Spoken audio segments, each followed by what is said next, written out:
Hello friends, तो चलिए start करते हैं। आज हमारा पीजीटी इंग्लिश का जो स्क्रीनिंग हुआ था उसको 1 बाय 1 80 क्वेश्चंस करेंगे। जो हमारा 2015 का एग्ज़ाम हुआ था उसमें गाइज 80 क्वेश्चन पूछे गए थे, जो कि हर सेक्शन से बिलोंग करते हैं, चाहे वो हमारा हिंदी, इंग्लिश, जीएस और हमारा जो लिटरेचर था उससे भी 30 क्वेश्चन आए हुए थे। तो 80 ही क्वेश्चन थे, क्योंकि जब हमारा जो सिलेक्शन का बेस्ड होता था वो स्क्रीनिंग प्लस इंटरव्यू का और उसके साथ ही एक्सपीरियंस का होता था। लेकिन अब हमारा जो चेंज हो गया है, क्योंकि इंटरव्यू नहीं होगा, अब जो नई पॉलिसी लागू हुई है हरियाणा में, तो उसके तहत इंटरव्यू को हटा दिया गया है। तो अब जो हमारे शायद एग्ज़ाम होंगे वे 90 मार्क्स के होंगे। तो हम डिस्कस करते हैं 1 बाय 1, हर एक क्वेश्चन को करेंगे और ज़्यादा डिटेल में भी नहीं करेंगे, क्योंकि इन 80 क्वेश्चंस की काफ़ी ज़्यादा बड़ी क्लास हो जाएगी आपकी। ये आपको ओवरव्यू मिल जाएगा कि हमारा जो स्क्रीनिंग हुआ था वो कैसे, किस प्रकार के उसमें क्वेश्चन आए हुए थे। ओके, तो चलिए स्टार्ट करते हैं। ये मैंने ओवरव्यू दिया है जो हमारा एग्जाम हुआ था उसका front page. First question is 5 years ago father's age was 7 times his son's age. 10 years hence their ages will be in ratio of 5:2. Find the age of the father 2 years hence. क्या पूछता है इसमें कि 5 साल पहले पिता और की आयु अपने बेटे से 7 गुना थी, अब 10 वर्ष बाद उनकी आयु का अनुपात 5:2 हो गया या हो जाएगा। आज से 2 वर्ष बाद पिता की आयु ज्ञात कीजिए। तो गाइज ये क्वेश्चन है, मैथ के क्वेश्चन है। अगर हम इनको सोल्व करते चलेंगे तो काफ़ी टाइम लग जाएगा। तो आंसर डायरेक्ट आंसर करते हैं इनका। तो आंसर है सी, 42 ईयर्स। ठीक है, फिर उसके बाद हम सेकंड पे चलते हैं। 2 ट्रेनें एक ही समय पर 2 स्टेशनों से जो 200 किलोमीटर की दूरी पर हैं विपरीत दिशाओं में चलना आरंभ करते हैं। ट्रेन से यहाँ क्वेश्चन लिया है, वो आयु बेस्ड था ये ट्रेन। वे एक दूसरे को स्टेशन से 110 किलोमीटर की दूरी पर क्रॉस करती हैं, तो उनकी चालों का अनुपात क्या होगा। ये भी हमारा रेशियो का क्वेश्चन है। तो यहाँ हमारा जो आंसर होने वाला है वो है 11:9। C option is our correct answer. Now next is, निम्नलिखित में से कौन सा रोग प्राय वायु के माध्यम से फैलता है। तो गाइस जो 3 तो इसमें ऐसे हैं जो वायु से नहीं फैलते, एक ही ऐसा डिजीज बताया गया है जो कि कहाँ से फैलता है, एयर से फैलता है। तो इसका आंसर होगा हमारा सी। ठीक है, ट्यूबरक्लोसिस।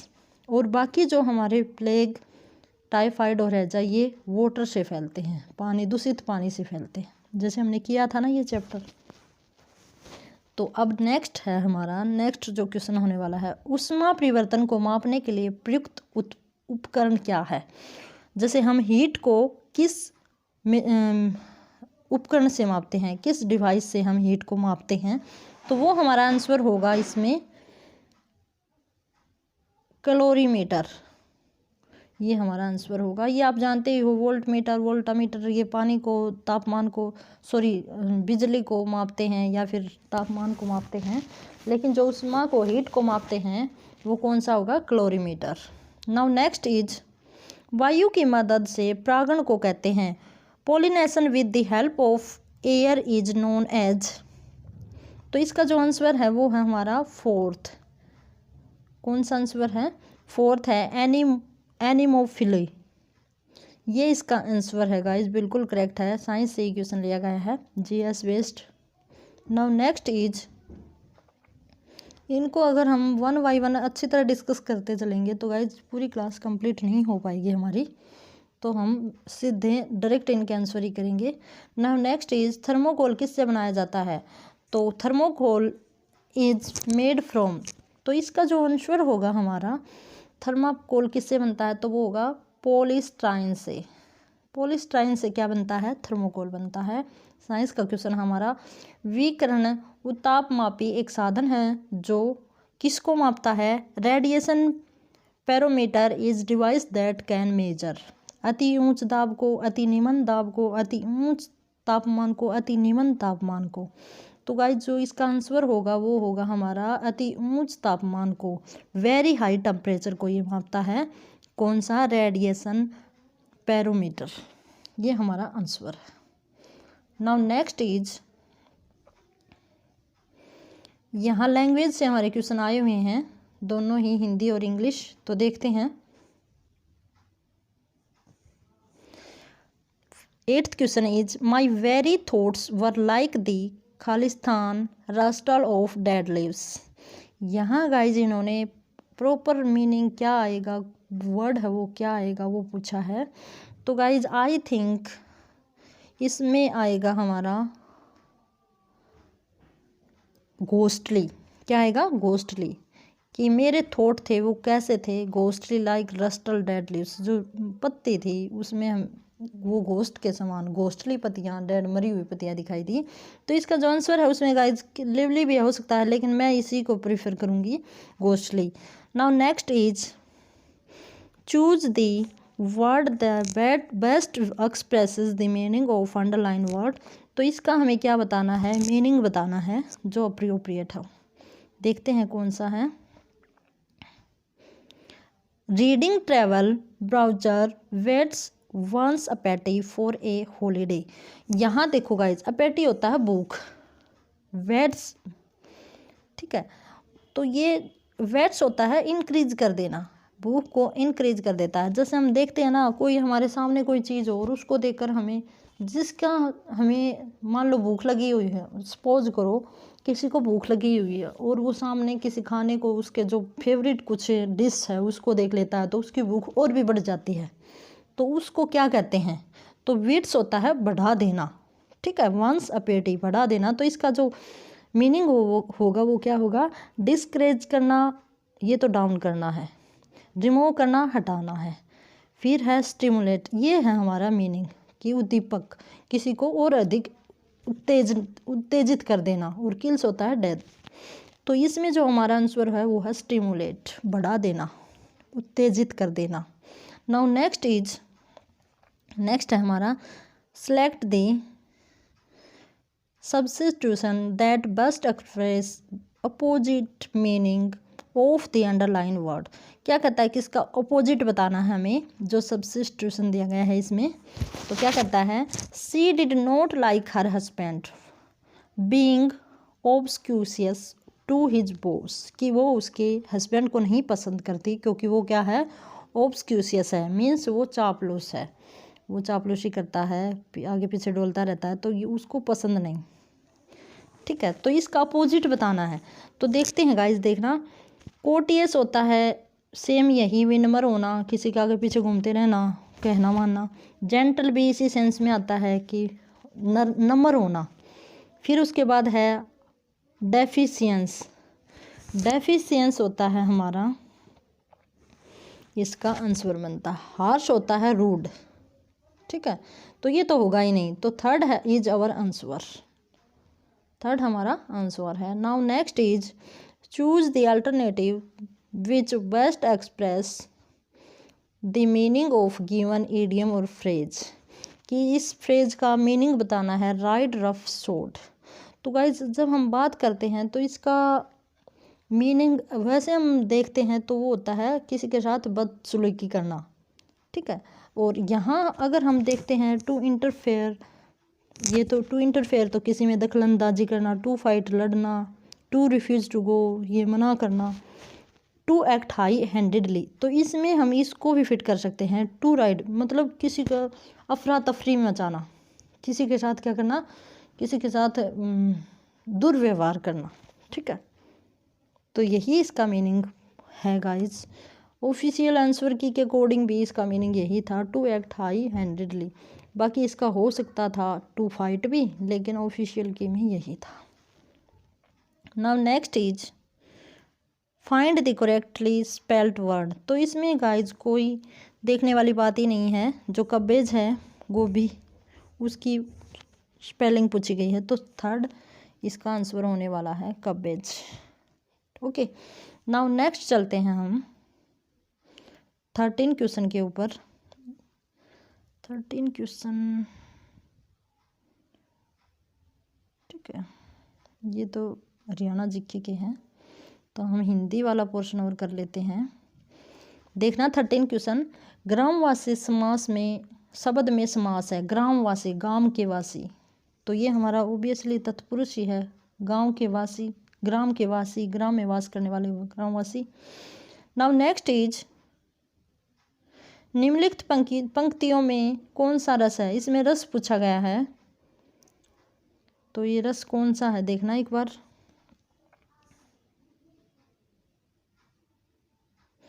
मस्त मस्त हुआ फिर क्यों डोले, हीरा पायो गांठ गठियालो, बार बार बाको क्यों खोले। इसमें देखो मस्त वर्ड आते ही हम समझ गए कि इसमें क्या है, वात्सल्य रस। ठीक है, मस्त हुआ फिर क्यों डोले, हीरा पायो गांठ गठियाओ, बार बार बाको क्यों खोले। तो इसमें गाइज मस्त से ही हम लगा सकते हैं कि जिसमें क्या किया गया है, प्रेम किया गया है, जिसमें करुणा को प्रेम को, स्नेह को दर्शाया गया है। हीरा पायो गांठ गठियालो। ठीक है, तो इसमें हम थर्ड जो हमारा आंसर होने वाला है वात्सल्य रस। नाउ नेक्स्ट इज,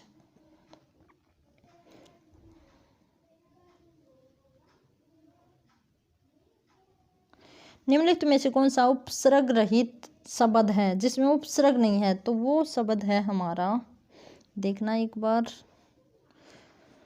उच्चारण, उत जमाचारण। फर्स्ट में तो है अवमर्दन, अव प्लस मार्दन, इसमें भी है। उत प्लस नयन, इसमें भी है। कै प्लस थन, इसमें नहीं है। ठीक है, उपसर्ग क्या होता है? जो आगे अक्षर जोड़ के पीछे वाला जो हमारा मूल शब्द रहता है उसका कुछ अर्थ निकले। ठीक है, तो इसका अर्थ है, इसका जो प्रॉपर जो ठीक आंसर होगा वो है हमारा कथन।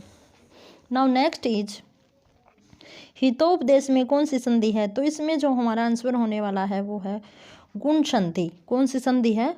गुण संधि है। इसमें फर्स्ट ही हमारा आंसर है, जो हित प्लस उपदेश, नया वर्ड हमारे सामने लेके, नई जो हमारी मात्रा है वो विभक्ति सामने लेके आती है, तो गुण संधि। नाउ नेक्स्ट इज, काला, कागज काला करना, कागज काला करना, तो इसका अर्थ है वो क्या होगा?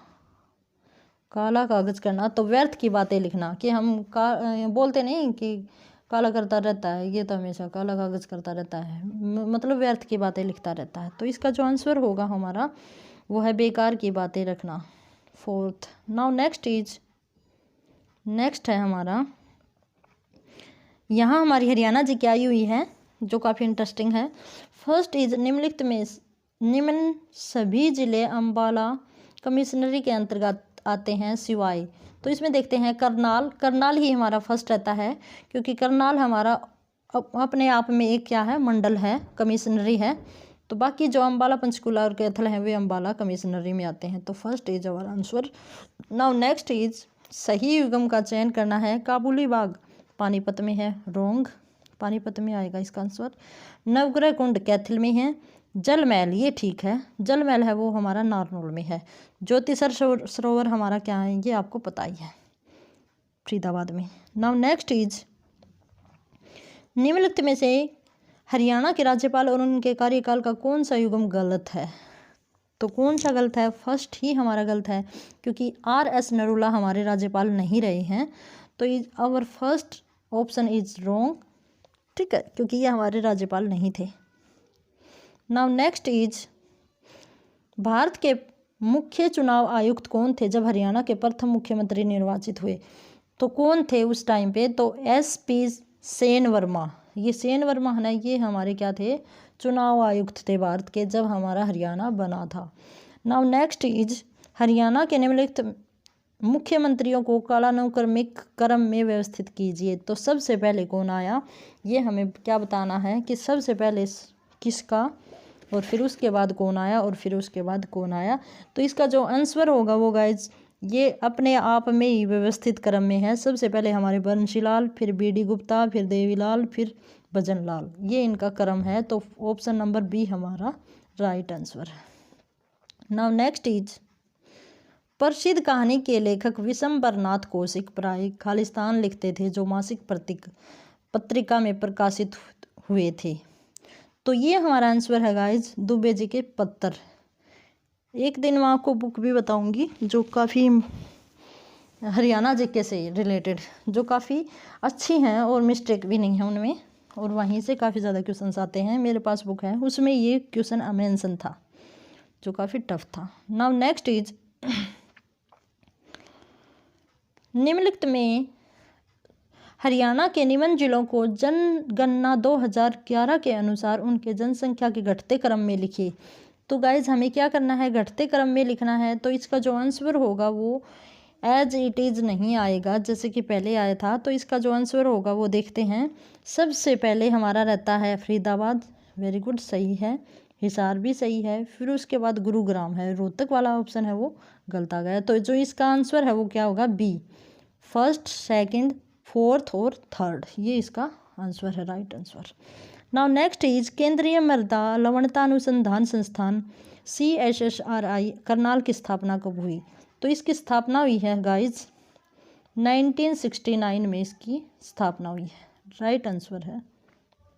नाउ नेक्स्ट इज, निम्नलिखित में से कौन सा हड़प्पा सभ्यता स्थल फतेहाबाद हरियाणा खुदाई से मिला।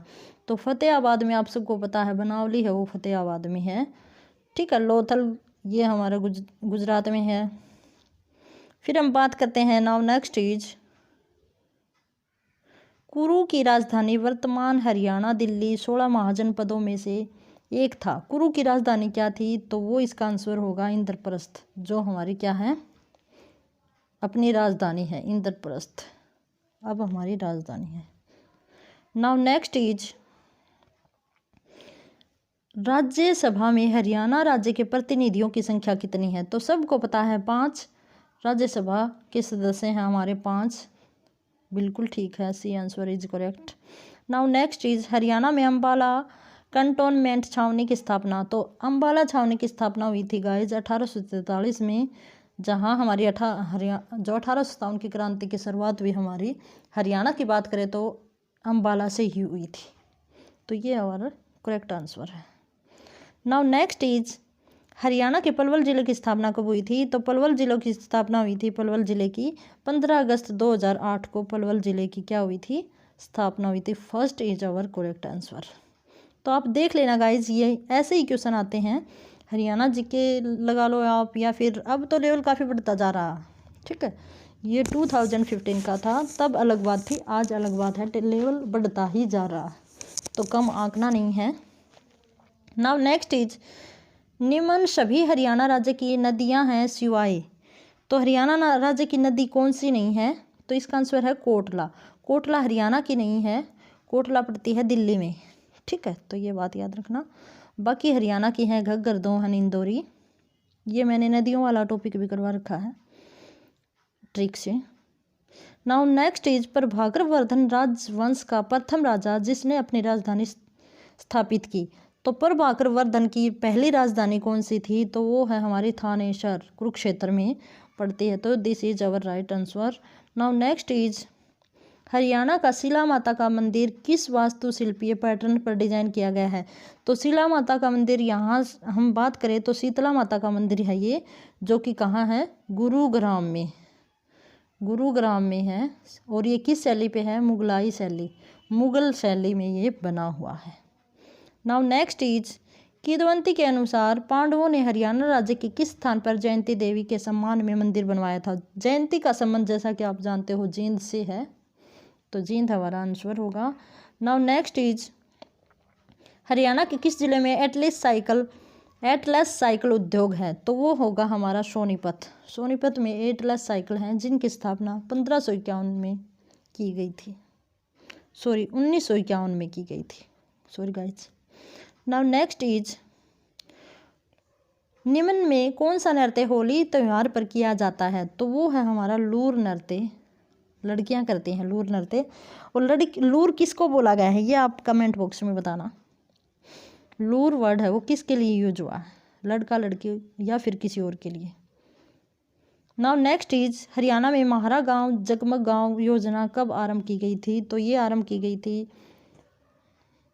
1 जुलाई 2015 को। ये करंट का ही सवाल है गाइज, तो करंट से योजनाएं पूछ ली जाती हैं। नाउ नेक्स्ट इज, नेक्स्ट की हम बात करते हैं तो ये थोड़ा रफली है गाइज, आप देख लेना। यहाँ हम बात करते हैं कि हु अमंग द फॉलोइंग ड्रामिस्ट, ये हमारा लिटरेचर पोर्शन बीच में ही इसने दे दिया guys. Who among the following dramatist founded the Irish national literary society. तो आयरस पोइट कौन है, सब जानते हैं, W.B. Yeats is our Iris क्या है, हमारे पोइट हैं, हमारे राइटर हैं, ठीक है। और फिर उसके बाद अगर हम बात करें कि J.M. Synge is also is our who get या who founded the Irish national literary society. तो इसका जो आंसर होगा वो है हमारा बी आंसर गाइज, ये याद रखना, ठीक है। ये नहीं है कि आप W.B. Yeats को देखकर आयरस आयरलैंड से बिलोंग करते हैं, तो इसका आंसर है वो J.M. सिंज है। आगे के क्वेश्चंस गाइज हम नेक्स्ट क्लास में करेंगे, जो कि पार्ट 2 होगा।